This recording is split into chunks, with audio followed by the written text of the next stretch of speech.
মসজিদে আকসায় আমার নবী পাক সাহেবের লাউলা 1,24,000 নবী রাসূলকে পিছনে করে বাবা মেরাজের রাতে নামাজ পড়েছে।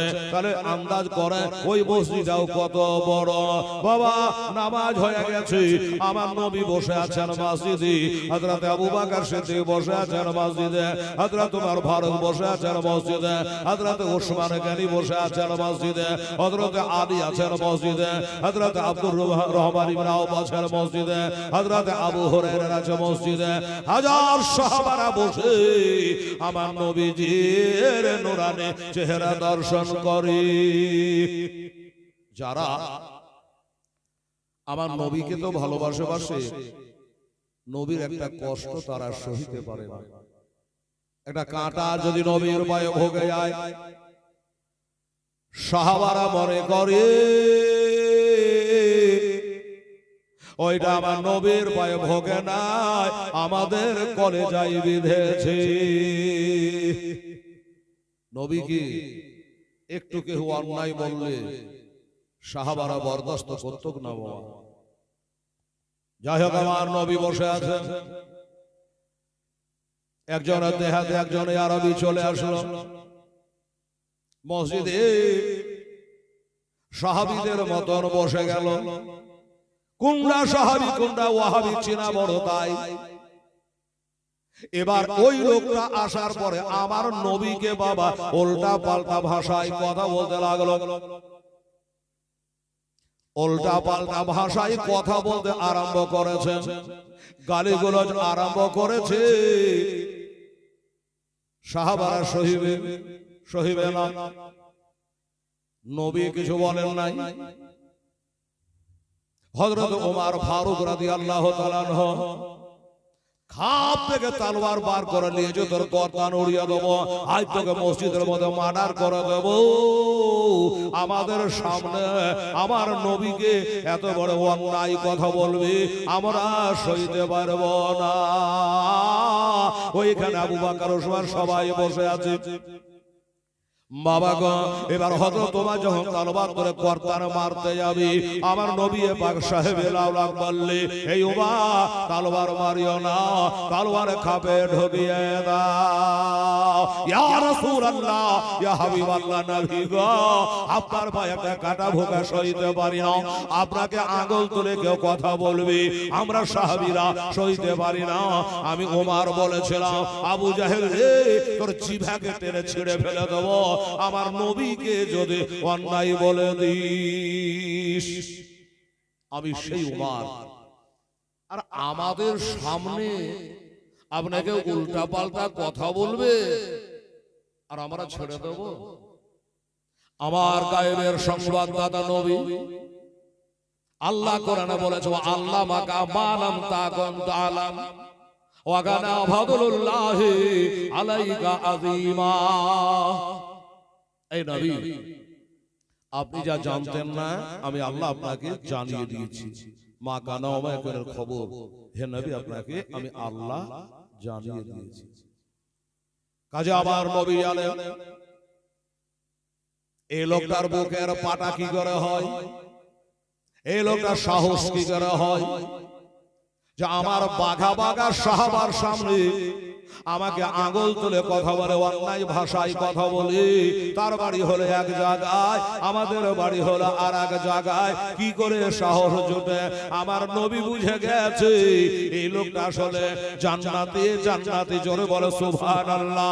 ওরে উমর, যেই লোকটাকে তলোয়ার মারতে যাচ্ছ, ও তলোয়ার মেরো না, আসলে এই লোকটা আমাকে অন্যায় বলেছে। আসলে অন্যায় বলে নয়, আমি নবী এটা পরীক্ষা করতে এসেছি। আমি নবী, এটা আমাকে পরীক্ষা করতে এসেছে। আমরা এক মারলে আমরা দুই মারি, দেখে লিব, বলে না তোকে দেখে লিব, শক্তির গরম, লাঠির গরম। আমার নবী বলল, উমর, তোমরা যেখান করে বসে এত বড় ভাষা বলতে পারে না, অন্যায় বলার ক্ষমতা নাই কারো। এই বেচারা বলেছে এটা আমাকে পরীক্ষার জন্য এসেছে, তুমি টের পেয়ে যাবা, জানতে পেরে যাবা। তলোয়ার খাপে ঢোকায়া দিল। এবার সেই ব্যক্তি বলে, নবী গো, আমি আজকে গ্রাম থেকে এসেছি, দেহাত থেকে এসেছি, আসলে কালী দেবতার জন্য আসি নাই। আমি এসেছি আপনাকে টেস্ট করার জন্য, পরীক্ষা করার জন্য, যে নবী হবে তার রাগ থাকবে না, নবী যে হবে তার ব্যবহার খারাপ হবে না, তার ব্যবহার হবে উত্তম ব্যবহার, তার ব্যবহার হবে নরম, বড়দেরকে ভালোবাসে, ছোটদেরকে ভালোবাসে না করে। এই হলো নবী মুস্তাফা আখলাক চরিত্র, এটাই পরীক্ষা। আপনি যদি সত্য নবী হওয়ার পারা নবী হয়, আমার কালের বদলাই কাল দেবে না। এটাই পরীক্ষা করার জন্য এসেছিলাম। সাহাবারাও বুঝতে পেরে গেল যে ঠিক নবীর ব্যবহার এরকমই হওয়া দরকার। নবী গো, আমি খুবই গরিব মানুষ, এই জন্য বলেছি হুজুর যে পানি খাও ছাইকে আর পীর ধরো যাচ্ছে, পানি খাও ছাইকে আর পীর ধরো যাচ্ছে। পীর দেখলে হড়বড় করে যে আমরা লাফিয়া পড়ে যাই। বাবা বাবা রে, পীরের শর্ত হলো চারটে। পীর কাকে বলে আজকে দেখবেন ইনশাআল্লাহ। বেরাদার চারটার মধ্যে কোনোটার কমি পাবেন না বাবারা। ও দোস্তরা, বুজুর্গরা, আমার ভাইরা, ওজুর ফরজ হলো 6 না, গোসলের ফরজ হলো 3টা, আর পীরের শর্ত হলো 4টে। শুনলেন বাবা? কি কি পরে বলছি। যাই হোক, এই ব্যক্তি যাচাই করে নিল, বাছাই করে নিল, ইনি হলো আখেরি পয়গম্বর, ইনি হলো শেষ জামানার নবী। যেই নবী বলেছে লা নবী আবাদি, আমার পরে কোন নবী আসবে না। কোরআন বলছে ওয়া খাতামান নবিয়্যিন, ইনি হলো শেষ নবী, ইনার পরে আর কোন নবী জন্ম নেবে না, ইনি হলো শেষ নবী।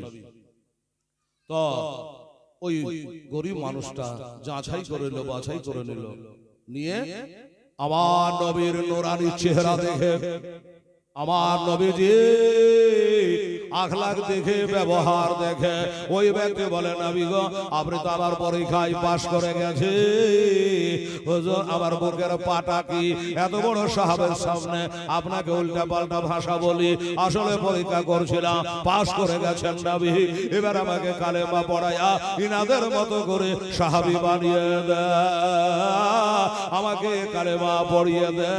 আমার নবী মিচকে মিচকে হাসে, ওমর রে, এই লোকটার গলায় তলোয়ার মারতে বাধা দেরি ছিল না, এক তলোয়ারে মাথাটা নিচে নেমে যেত। আচ্ছা বলো, তবে কি লোকটা কালেমা পড়তে পারত? ওই লোকটা নবীর হাতে হাত দিয়ে বলে আশহাদু আল্লাহ ইলাহা ইল্লাল্লাহ ওয়া আশহাদু আন্না মুহাম্মাদান আবদুহু ওয়া রাসূলুহু সাল্লাল্লাহু আলাইহি সাল্লাম। কালেমা পড়ে বাবা ঈমান এনে ফেলল, মুসলমান হয়ে গেল, সাহাবী হয়ে গেল, জান্নাতি হয়ে গেল।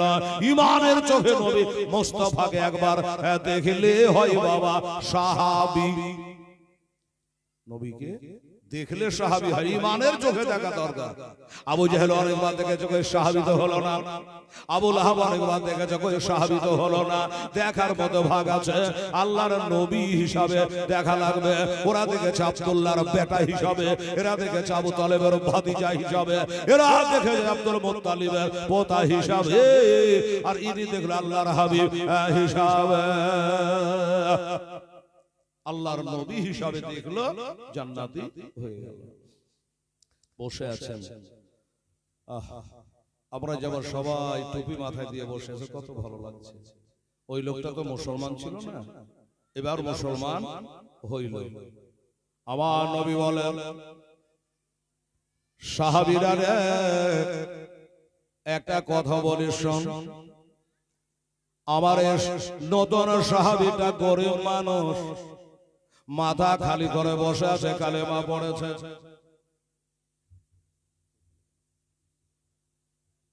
ও সাহাবারা, তোমাদের কাছে একটা আরজ, সেটা হলো কি, যে আমার সাহাবী, নতুন সাহাবী মাথাটা খালি আছে, তোমরা তার মাথাটা ঢেকে দিতে পারো। ও বাবা, যেমন বলা, সাহাবীরা চিন্তা করলো নবী বলেছে আর আমরা দেব না, তা হয়? একজন সাহাবী চট করে উঠে বাবা, তার মাথায় একটা 12 হাতের পাগড়ি আছে, পুরাতন সাহাবী। ওই পাগড়িটা তুলে তার মাথায় চাপিয়ে দিল, নবীজি খুশি হয়ে গেলেন। ওই পাগড়িটা তার মাথায় চাপিয়ে দেওয়া হলো। এবার ওই লোকটা বলে, নবী গো, মাথায় তো পাগড়ি পরলাম, টুপি দিলাম, ঠিক আছে, তবে ইয়া রাসূলুল্লাহ, ইয়া হাবিবাল্লাহ, আমি অত্যন্ত গরিব মানুষ, ইয়া রাসূলুল্লাহ, আমি অসহায়, আমি একজন ফকির মিসকিনের মতো লোক, আমার বাড়িতে সন্তানাদিরা রয়েছে, আমার বিবি বাচ্চা রয়েছে, ইয়া রাসূলুল্লাহ, ইয়া হাবিবাল্লাহ, তারা আছে অনাহারী। তা হুজুর, যদি কিছু পারেন, কিছু সাহায্য করেন ইয়া রাসূলুল্লাহ, আমার গরিবেরা, আমার সন্তানাদিরা, তারা জানে কমসে কম প্রাণে বেঁচে যায়। তখন নবী পাক সাহাবাদের দিকে ইশারা করে বলল যে রে সাহাবারা, আচ্ছা বলো, তোমাদের মধ্যে এমন কোন ব্যক্তি আছে কি?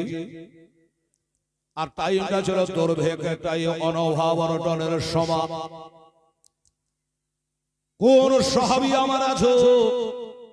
কোরআন বলছে নবীকে ভালোবাসো, নিশ্চয় তোমরা আমাকে ভালোবেসেছো, তাই আবার কালেমা পড়ে মুসলমান হয়েছ। কে আমাকে ভালোবাসো রে? এই গরিবের মাথা তো ঢেকে দিলা পাগড়ি দিয়া, একে কিছু দান করতে পারো? কে পারো?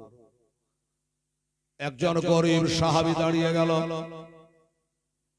যে ইয়া রাসূলুল্লাহ, হাবিবাল্লাহ, আপনি বলেছেন ঠিকই, কিন্তু কারো বাড়িতে হয়তো কিছু নাই, আমরা যেন জান দিতে পারে সাহাবারা, এখন দুর্ভিক্ষের সময়, অভাব অনটনের সময়, হয়তো কারো পকেটে কিছু নাই, এই জন্য দিতে পারছে না।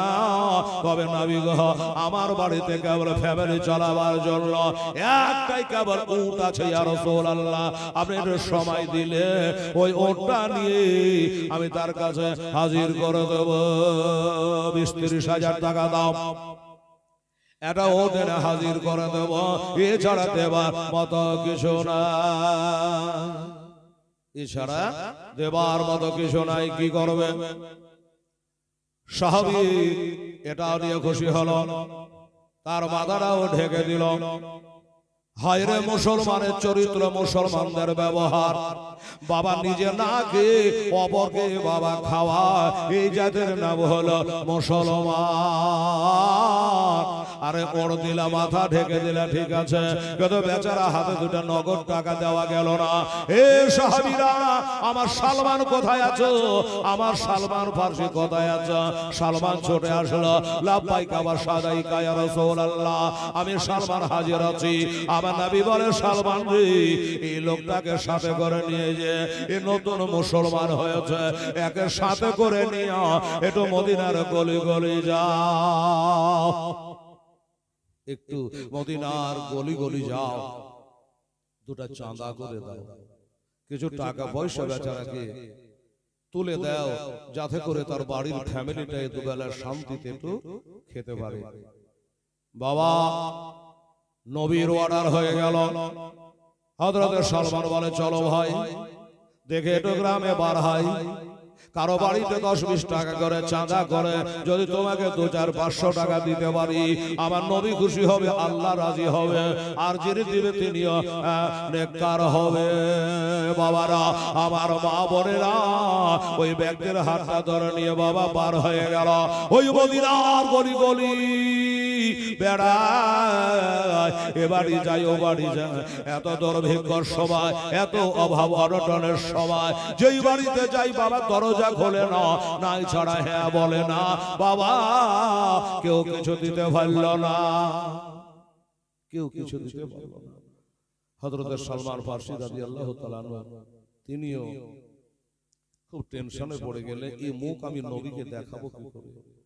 আর এই নতুন মুসলমান হয়েছে বেচারা, এর মনটাতেই বা কি গাহিবে, কি বলবো, যে এত বড় এলাকায় ঘুরে ঘুরে 200-500 টাকা হইল না, আমি বিবির মুখে কে দেব, সন্তানদের মুখে কি দিব, আর সালবার বছর নবীর কাছে কি জবাব দেব? আহারে এত ঘোরাঘুরি করার পরে বাবা কোথাও কিছু মিলল না। অবশেষে গিয়া হযরত সালমান বলে, দেখো ভাই শোনো, সব বাড়িতে গেছি, ঘুরিয়ে দিয়েছে রে ভাই।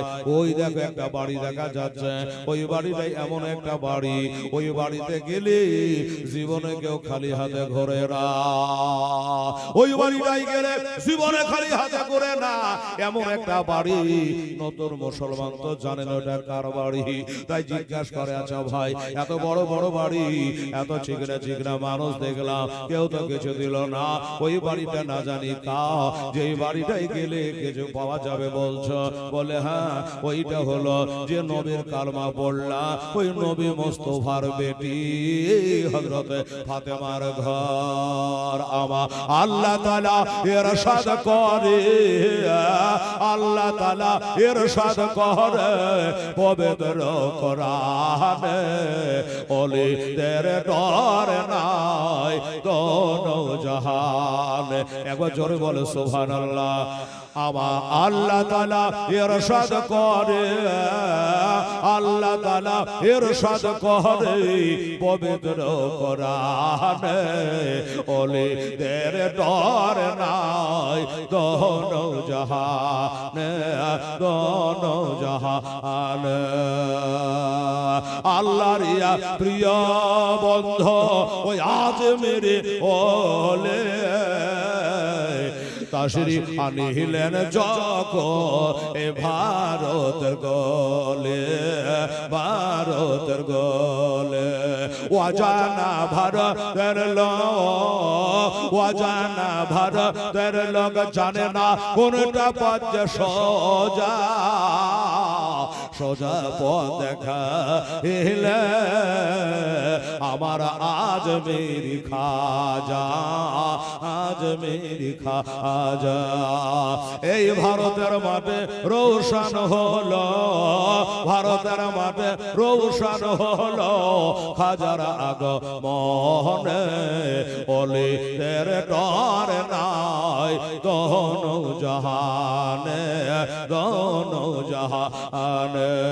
আল্লাহুম্মা সাল্লি আলা সাইয়্যিদিনা মাওলানা মুহাম্মাদ ওয়া আলা আলি মাওলানা মোহায়াত। আওয়াজ কম কেন রে বাবা? দুরুদ পড়ে পড়ে ডাঁটে। সুবহানাল্লাহ। আমি যদি আওয়াজ হয় না, আরে দরুদ পড়ো মুহাম্মদ বেরাদার ইসলাম, যে দরুদ হলো আদম পয়গম্বরের বিবাহের মোহরানা। হ্যাঁ, আর দরুদ পড়ছে তো মনে হয় যে আপনারা এখনো রোজার অবস্থাতেই আছেন। সুবহানাল্লাহ। এখনো মনে হয় শরীরের জাকাত দিয়া শরীরের তাকওয়ার শক্তি এখনো আসেনি। সুবহানাল্লাহ। ভাই বলছে কি ব্যাপার, শরীরটা বসা বসা লাগছে? বলে লাগবে না, জাকাত দিয়েছে যে 1 মাস, এক মাস জাকাত দিয়েছে, একাগ্র তো বসা লাগবে। সুবহানাল্লাহ, আলহামদুলিল্লাহ।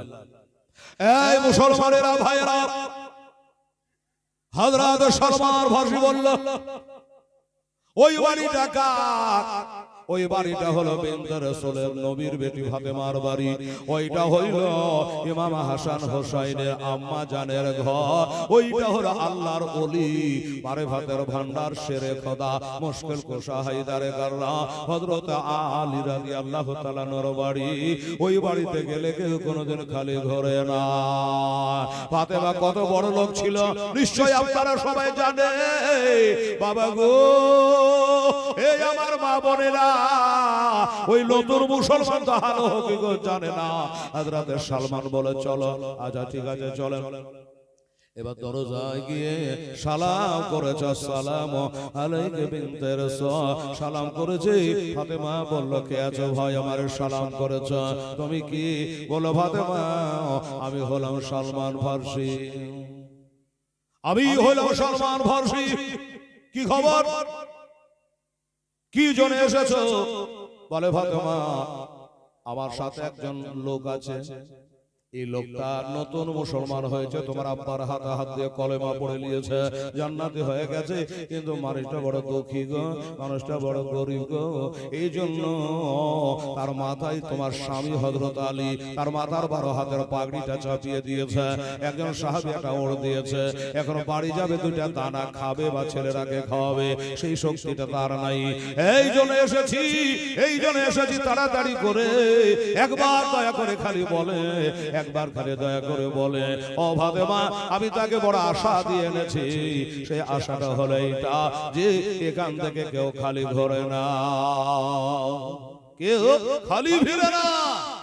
এই জন্য এসেছি, ওগো নবী নন্দিনী বিশ্বজননী খাতুনে জান্নাত, আমি গোটাই মদিনায় ঘুরেছি, কেউ কিছু দিতে পারলো না, তার পকেটে 10টা টাকা কেউ দিতে পারলো না, যার কারণে অবশেষে তোমার দ্বারস্থ হয়েছি। বাবা গো, যেমনি বলা ফাতেমা চোখ থেকে ঝরঝর করে পানি পড়ে গেল। আল্লাহ রব্বুল আলামিন, আমার অবস্থা সম্পর্কে তুমি অকিবাহাল, আমার আলমারিতে কত টাকা আছে আল্লাহ তুমি ভালো জানো, আমার আঁচলে কত টাকা আছে আল্লাহ তুমি জানো, আর কেউ জানে না। কিন্তু বাবা, আমার বাবার দরবার থেকে নতুন মুসলমানরা এসেছে, মদিনায় কুহুতশালী চলছে, দুর্ভিক্ষ চলছে, অভাব অনটন চলছে, বেচারাকে কেউ কিছু দিয়ে সাহায্য করে নাই, আমার দ্বারস্থ হয়েছে, আমিও যদি বলে কিছু দিতে পারবো না, এ লোকটার মনে দুঃখ হয়ে যাবে, কষ্ট হয়ে যাবে। ও বাবারা, ভাইরা, আমার আম্মা জানেরা, ফাতেমা খালি ভেদ করে তাকায়, একবার ডানে দেখে, একবার বামে দেখে, সব দিকে তাকায় দেখে, কিছু দেব টাকা পয়সা তো নাই, কিছু দেওয়ার মতো আছে কিনা এই দিকে লক্ষ্য করছে। বাবা, হঠাৎ করে যেন ওই সামনে একটা চাদর মোবারকা টাঙ্গা আছে, আমার মায়েরা গো, যে চাদরখানা ফাতেমা গায়ে দিয়ে নামাজ পড়তে রে, ওই চাদরখানা টাঙ্গা আছে, যে চাদরখানায় কম বেশি 15 থেকে 17 খানা এক এক কালারের কাপড় দিয়ে তালি লাগানো আছে। ফাতেমা বলে বলল, এটা ছাড়া দোসরা কিছু নাই, দেবার মতো সোনা নাই, চাঁদি নাই, রূপা নাই, আল্লাহ দিরহাম নাই, দেনার নাই, দেবার মতো কিছু নাই, আমার ওই চাদরখানায় নাহাই দিয়ে দি। আচ্ছা, কোন দিলদার ইমানদার গায়ের জামাটাকে দান করবে রে বাবা? হ্যাঁ, অনেক যদি থাকে একটা দিলে কোনো যায় আসে না, ওই একটাই চাদর, এই চাদরখানা বাবা টান মেরে কাঁদনে জান্নাত, চোখ ভরা পানি আর বুক ভরা দুঃখ লইয়া ওই চাদরখানা টেনে ভাঁজ করে দিয়ে বলল, সলমান ভাসি, এ ছড়া দেবার মতো আর কিছু নাই, আর কিছু নাই, আমার মনটা কাদের সালমা, একটা টাকা নাই, পয়সা নাই, আমার ছেলেদের মুখে খাবার দেব, সেই খাবার পর্যন্ত আমার কাছে নাই। তবে একটা কথা বলে, সালমান রে, এই চাদরখানা নিয়ে যা, এই চাদরখানা নিয়ে গিয়া ওই লোকটাকে যদি দেও, তাহলে তো তার পেটে দানা জুড়বে না, তার বিবিরও পেটে দানা যাবে না, ছেলে পেলেরা খেতে পারবে না, তাহলে এক কাম করো, সেটা হলো, ও বাবারা, ভাইরা, আমার মা বোনেরা, এই চাদরখানা নিয়ে যাও, আমার গ্রামে সাবাউল নামে একটা ইহুদি বাস করে। সব ইহুদি খারাপ নাই, এখনকার ইহুদিরা মসজিদ আকসার উপর আক্রমণ করছে, ইরান ঝরে দিয়েছে, বাপ যুবরা পালাতে আরম্ভ করেছে ইহুদিরা। ও মুসলমানেরা, আমার আম্মা জানেরা, আমার ভাইরা, ওই গ্রামে একটা ইহুদি বাস করে। আমার ফাতেমা পরামর্শ দিল, এটা নিয়ে যাও, আর নিয়ে যাওয়ার পরে ওই ইহুদির বাড়িতে আমার চাদরখানা দিয়ে দাও, আমার তালি লাগা চাদরখানা দাও, আর চাদরখানা দিও, কিছু তুমি খাবার নিয়ে নাও, আর এই ব্যক্তিকে দিয়ে দাও। সালমান বলল, ঠিক আছে। চাদরখানা নিয়ে বাবা গেল। এবার ইহুদির বাড়িতে গিয়ে বলল, ভাই বাইরে এই চাদরখানা নেও, আর কিছু খাবার দিয়ে দাও, চাল গম যা হয় কিছু দিয়ে দাও। এই লোকটা নতুন মুসলমান হয়েছে, নবীর সাহাবী, তালি লাগা চাদর। ও ভাই ইহুদিরা, শোনো, আমি জানি তুমি প্রশ্ন করবা, ভালো চাদর নয়, দেব না। 5 কেজি চাউল দেবো কি আটা দেবো, কিন্তু চাদরখানা তো তালি লাগানো আছে, এই চাদর নেব না। আমাদের মতো লোক হলে হয়তো বলতো, লোকটা বলে ভাই সালমা আমার বাড়িতে যাওয়া আসা করে দেশের মানুষ, ভাই একটা কথা বল, এই চাদর তালি দেওয়া চাদরখানা কা, বলো ভাই রে তালির কথা বলিস না ভাই, এই একটা একটা তালির দাম কোটি কোটি টাকা দিলেও মিলবে না। কেন রে? বলে চাদরখানা হলো জান্নাতি মহিলাদের সরদারিনী, আমার নবী নন্দিনী বিশ্বজননী হুরিদের সরদারিনী, ইনি হলো হযরতে ফাতেমা জাহরা রাদিয়াল্লাহু তাআলা আনহা। ওই ফাতেমার গায়ের চাদরখানা আজকে তোমার কাছে আমি এনেছি। ইহুদি হলো বাবা, ইহুদি হলো, ফাতেমার নামটা শুনে জানে গাটা শিহরে উঠেছে, হায় হায় আজ ফাতেমার পবিত্র গায়ের পবিত্র চাদরখানা এই গরিবকে দান করার জন্য আমার কাছে দিতে এসেছে, আমি ফেরত দেব না। চাদরখানা নিয়ে কিছু বাবা জব দিয়ে দিল, কিছু খাবার দিয়ে দিল।